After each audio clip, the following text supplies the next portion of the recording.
learners, welcome back to English tutorial by SB. I'm Shravani, your online English guide.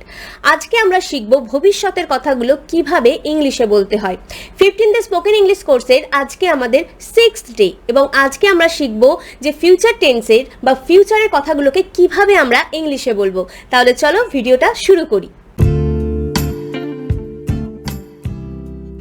প্রথমে আমরা চলো জেনে নিই সিম্পল ফিউচার টেন্সের ঘটনাগুলোকে বা সেই ধরনের সেন্টেন্সগুলোকে কিভাবে আমরা ইংলিশে বলবো। কিন্তু সেই ধরনের সেন্টেন্সগুলো কী রকম হয় চলো আগে জেনে নিই। যেমন আমি এখন ভিডিও বানাবো, তোমরা ভিডিওটা দেখবে, সে এখন খাবে, আমি এখন ঘুমাবো। যে ধরনের কাজগুলো আমরা নিয়ার ফিউচারে করব বলে ভেবে রাখি সেই ঘটনাগুলোকেই আমরা সিম্পল ফিউচার টেন্সে আওতায় ফেলি। এবার সিম্পল ফিউচার টেন্সগুলো যখন আমরা বলবো বা লিখবো কিভাবে করব দেখে না। প্রথমে আমরা লিখবো সাবজেক্ট, তারপরে আমরা অ্যাকর্ডিং টু সাবজেক্ট লিখবো শ্যাল বা উইল। ফিউচার টেন্সের ক্ষেত্রে মানে ভবিষ্যতের কথা বলতে গেলে আমরা এই দুটো বি ভার্বের ব্যবহার করব, শ্যাল বা উইল।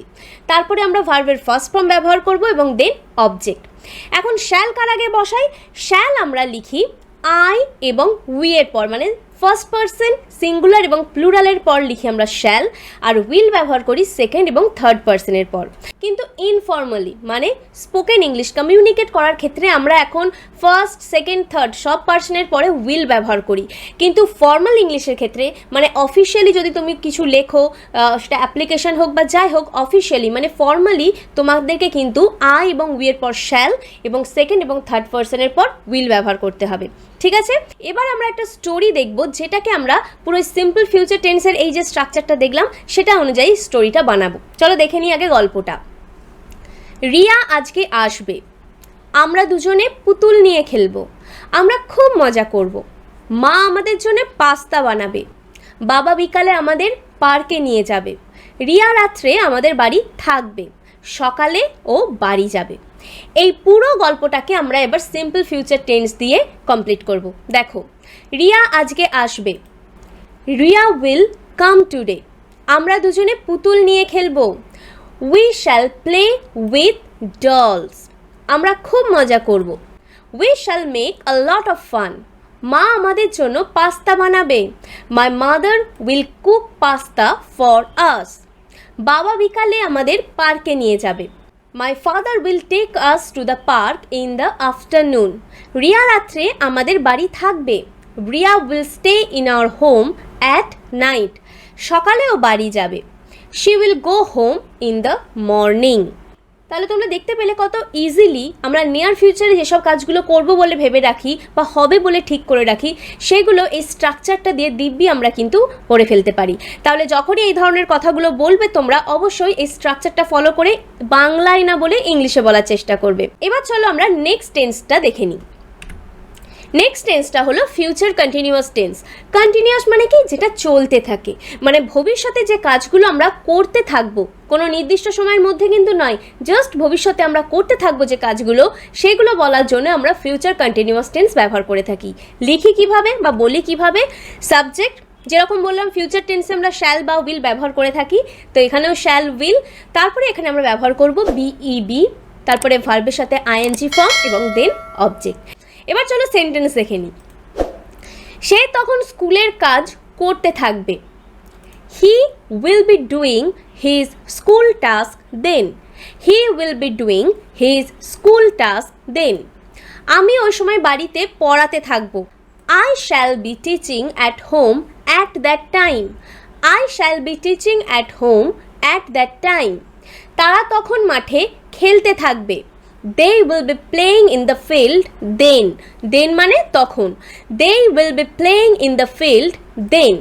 খেলাটা অনেকক্ষণ ধরে হবে, অনেকক্ষণ long time, so the match will be going on for a long time, the match will be going on for a long time। তুমি তখন সাঁতার কাটতে থাকবে, you will be swimming then, you will be swimming then।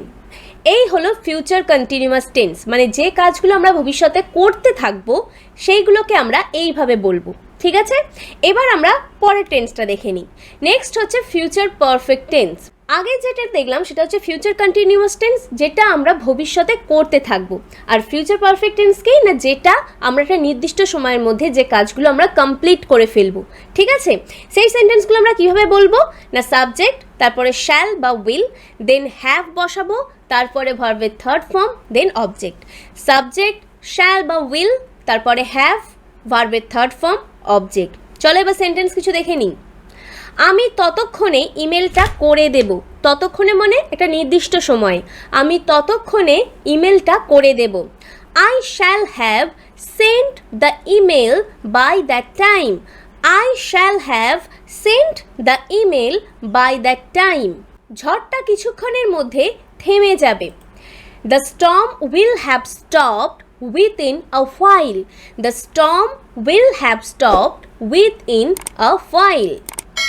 এতক্ষণে সে train পেয়ে যাবে। He will have got the train by this time. He will have got the train by this time. Future perfect tense আমরা দুটো ক্ষেত্রে ব্যবহার করে থাকি। First, যেটা আমরা এতক্ষণ দেখলাম যে নির্দিষ্ট সময়ের মধ্যে কাজটা করে ফেলা হবে ভবিষ্যতে।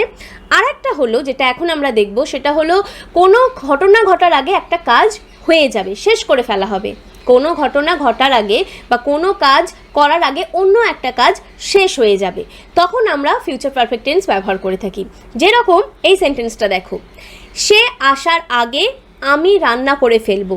সে আসার আগে আমি রান্না করে ফেলবো মানে সে আসবে তার আগে আমার রান্না করার কাজটা শেষ হয়ে যাবে।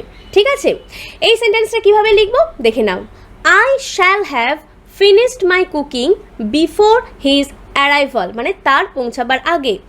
I shall have finished my cooking before his arrival। পরের সেন্টেন্সটা দেখো, অন্ধকার হবার আগে বাড়ি চলে যাব। অন্ধকার হবার আগে বাড়ি চলে যাব। I shall have reached home before it gets dark. I shall have reached home before it gets dark. ভিডিওটা যদি ভালো লাগে এবং মনে হয় যে নতুন কিছু শিখলে, নতুনভাবে শিখলে, তাহলে অবশ্যই হিট করতে ভুলবে না লাইক বাটনটিকে এবং শেয়ার করবে তোমাদের বন্ধুদের সাথে আমাদের চ্যানেলটিকে। আর যতগুলো স্ট্রাকচার আজকে তোমরা শিখলে, সব স্ট্রাকচারগুলো দিয়ে একটা করে সেন্টেন্স বানিয়ে কমেন্ট সেকশনে এক্ষুনি লিখে ফেলো।